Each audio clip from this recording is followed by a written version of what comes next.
बहुत से लोग जो है अपनी शनाख्त को मिटाकर गैरों के इलाके में जाकर मकानात लेते हैं, वहाँ रहते हैं ताकि हमें लोग मुसलमान न समझें, ताकि हमारी इज़्ज़त महफूज रहे, ताकि हमारा क्या बोलते हैं हमारा घर महफूज रहे, हमारी सोच महफूज। ऐसे कभी नहीं हो सकता।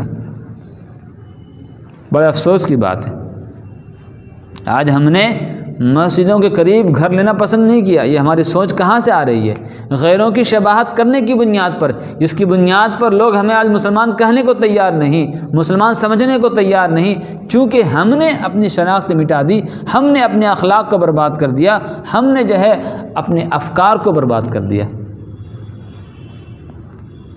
कुरान करीम एक दूसरे मकाम पर कहता है, अम हसिबल्लज़ीन इज्तरहुस्सय्यात अन नजअलहुम कल्लज़ीन आमनू व अमिलुस्सालिहात सवाअम महयाहुम व ममातुहुम साअ मा यहकुमून। बिल्कुल वाज़ेह अंदाज में कुरान करीम कहता है, क्या वो लोग जो गुनाह वाले काम क्या करते हैं, जो हमेशा अपने आप को बुरे कामों में लगाए हुए हैं, क्या वो लोग ये गुमान करते हैं कि हम उनको ईमान वालों जैसा बना दें, अच्छे काम करने वालों जैसा बना दें?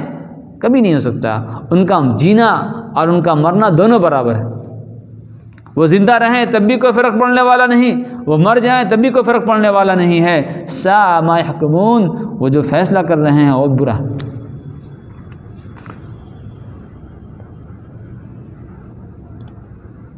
आज हमने अपने ज़िंदगी का मेयार गैरों से हासिल करना शुरू कर दिया।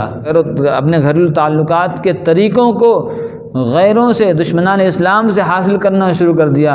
हमारे पास ये टाइम नहीं है, हमारे पास ये वक्त नहीं है कि इस्लाम इस बारे में हमें क्या तालीम देता है।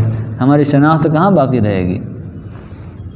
हम नेक काम को बुरे काम में लगे हुए हैं, हमेशा गैरुल्लाह को राज़ी करने के चक्कर में पड़े हुए हैं, गैरुल्लाह दुश्मनान इस्लाम को खुश करने के चक्कर में पड़े हुए हैं। और फिर हम ये समझते हैं कि अल्लाह ताला हमारे साथ वैसा ही मामला करे जैसा कि ईमान वालों के साथ होगा, जैसा कि मुत्तक़ियों के साथ होगा, जैसा कि परहेज़गारों के साथ होगा।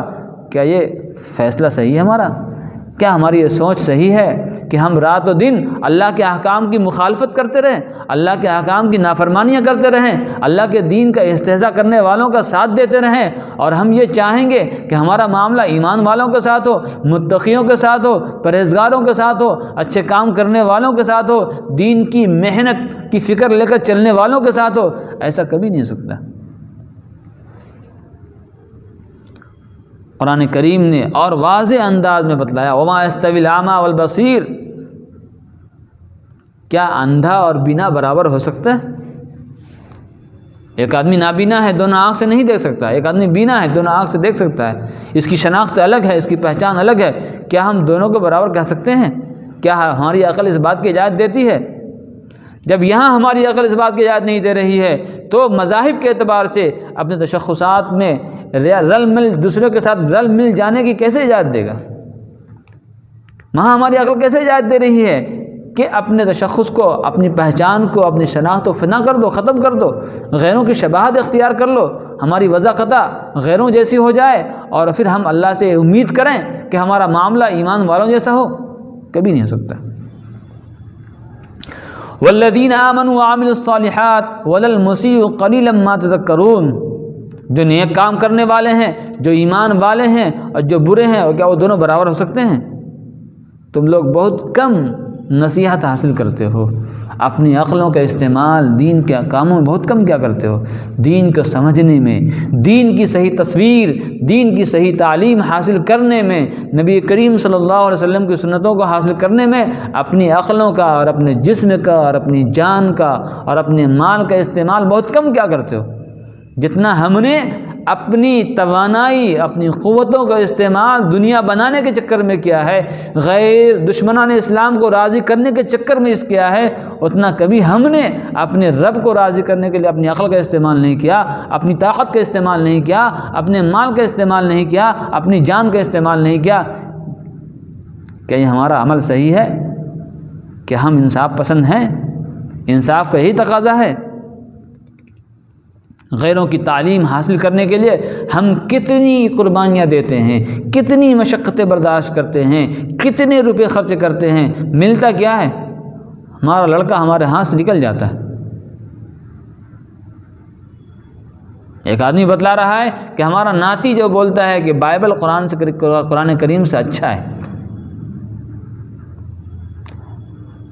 तो गोया कि हम अपने बच्चों को तालीम के नाम पर इस बात की तालीम दे रहे हैं कि कुरान करीम को नीचा समझो और बाइबल को अच्छा समझो। क्या हमारे पैसे रुपए इसी में खर्चे हो रहे हैं? वो कहता है हमारे 2 लड़के हैं, कल तक वो नमाजी था, सौम सलात का पाबंद था, और आज वो नमाज से कोसों दूर है। महीनों वो हो जाता है मस्जिद नहीं आता, हाफ पैंट पहन के घर में पड़ा रहता है, कभी ये देख रहा, कभी वो कर रहा, कभी वो कर रहा। बताइए, हमने पैसे खर्च करके, हमने रुपए खर्च करके अपने बच्चों को यहीं लाया, मस्जिद से निकाला, इस्लामी तालीमात से दूर किया। यह अक्लमंदी की बात है। मौलाना अबुल हसन अली मियाँ अन्नदवी रहमतुल्लाह अलैह ने बड़ी अच्छी बात कही थी कि जब हुकूमत वंदे मातरम के कानून को पास करेगी तो हम अपने बच्चों को स्कूलों से दूर कर लेंगे। हम अपने बच्चों को जाहिल रखना गवारा करेंगे, लेकिन हम अपने बच्चों को ईमान से दूर नहीं कर सकते। हमारे अकाबिर की सोच ये थी, हमारे अकाबिर उलमाए किराम ने ये अफकार हमें दिए हैं, ये तरीक़ा हमें दिया है कि तुम भी अपने बच्चों के ईमान की फ़िक्र के लिए चाहे असली तालीम कुर्बान करना पड़े उसको मंजूर कर लेना, लेकिन ईमान से सौदा मत करना। ईमान ही तुम्हारे वजूद की दलील है, इस्लाम ही तुम्हारे वजूद की दलील है। तुम्हारी ज़िंदगी में इस्लाम है, तुम्हारी ज़िंदगी में ईमान है, तुम्हारी ज़िंदगी में अपने रब को राज़ी करने की फ़िक्र है, तुम्हारी ज़िंदगी में इस्लामी तालीमात हैं, तुम्हारी ज़िंदगी में नबी करीम सल्लल्लाहु अलैहि वसल्लम की सुन्नतें हैं, तो तुम दुनिया में मौजूद हो, तुम्हारा वजूद बाकी है, तुम मुसलमान कहलाओगे, ईमान वाले कहलाओगे। और अगर तुमने अपने ज़िंदगी से ईमान निकाल दिया, इस्लामी तालीमात को कुर्बान कर दिया, तो तुम मुसलमान कहलाने के लायक नहीं, तुम्हारा वजूद ख़त्म हो गया। इसीलिए कुरान करीम ने कहा वला तलबिसुल हक़्क़ बिल बातिल व तक्तुमुल हक़्क़ व अंतुम तालमून, कि देखो हक़ को बातिल के साथ मत मिलाओ। रोशनी अलग चीज़ है, तारीकी अलग चीज़ है, रोशनी को तारीकी से मत मिलाओ, वरना रोशनी नहीं रहेगी, तारीकी नहीं रहेगी। वला तलबिसुल हक़्क़ बिल बातिल, हक़ को बातिल के साथ खलत मलत मत करो। हक़ अलग है, बातिल अलग है, हक़ की शनाख्त अलग है, बातिल की शनाख्त अलग है, हक़ की पहचान अलग है, बातिल की पहचान अलग है। हर एक की शनाख्त को, हर एक की अलामतों को बरकरार रखो, तब तुम समझ पाओगे ये हक़ है, ये बातिल है। हक़ पर चलना आसान होगा, बातिल से बचना आसान होगा। व तक्तुमुल हक़्क़, तुम लोग हक़ की बातों को छिपाते हो, जान रहे हो, वांतुम तालमून, तुम्हें मालूम है कि हक़ की बात है, इस्लाम की सही तालीम ये है, फिर तुम छिपा रहे हो। क्या मिलता है तुमको छिपा के? अपनी कामयाबी चाहते हो, कभी नहीं कामयाब हो सकते हो। जो हक़ इन्न हादा सिराती मुस्तकीमा, मेरा ये रास्ता सीधा रास्ता है, सिरात मुस्तकीम है, फत्तबिऊह, उस पर चलोगे तो कामयाब होगे, वरना नहीं हो सकते हो। तो कुरान करीम में अल्लाह तबारक व तआला ने मुख्तलिफ अंदाज में इस बात की तालीम दी है। देखिए, हक़ की पहचान अलग हुआ करती है, बातिल की पहचान अलग हुआ करती है, इसलिए तुम्हारी जिम्मेदारी है कि हक़ की पहचान को बाकी रखो, बातिल की पहचान को मौजूद रखो, और हक़ को इख्तियार करने की कोशिश करो, हक़ को लेने की कोशिश करो, बातिल से बचने की कोशिश करो, तुम कामयाब हो जाओगे। इसीलिए दीगर बहुत सारी आयतों में इसी इम्तियाज़ को बाकी रखने के लिए, अपने वजूद को बाकी रखने के लिए, अपनी शनाख्त को बाकी रखने के लिए बहुत सारे अहकामात अल्लाह ने नाजिल किए हैं, ताकि उन अहकामात के ज़रिए से अपने आप को बातिल से बचा सको, दुश्मनान इस्लाम की तहजीबों से, कल्चर से अपने आप को बचा सको, और हक़ को इख्तियार कर सको, हक़ को बुलंद कर सको, अपने नबी सल्लल्लाहु अलैहि वसल्लम के लाए हुए दीन को सर बुलंद कर सको। इसके लिए मेहनतें करते रहो। जब तक पहचानोगे नहीं, जब तक उनकी शनाख्त को बरकरार नहीं रखोगे, तो तब तक तुम तरक्की नहीं कर पाओगे। अल्लाह ताला हमें इन तमाम बातों को सही अंदाज में समझने की तौफीक इनायत फरमाए। वमा अलैना इल्लल बलाग।